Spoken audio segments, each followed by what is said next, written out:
خواب میں کسی پر غصہ ہونا یا خواب میں ماں باپ کو اپنے اوپر غصہ ہوتے دیکھنا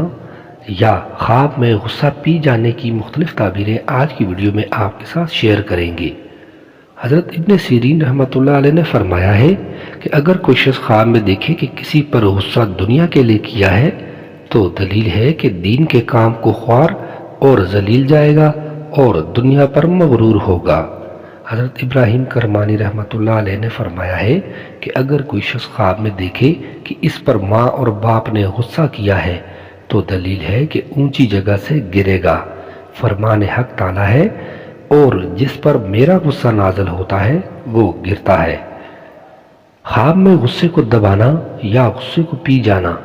اچھی شہرت اور اپنے اہل و عیال اور غیر پر احسان کرنے پر دلالت کرتا ہے، جیسا کہ اللہ تعالیٰ کا فرمان ہے،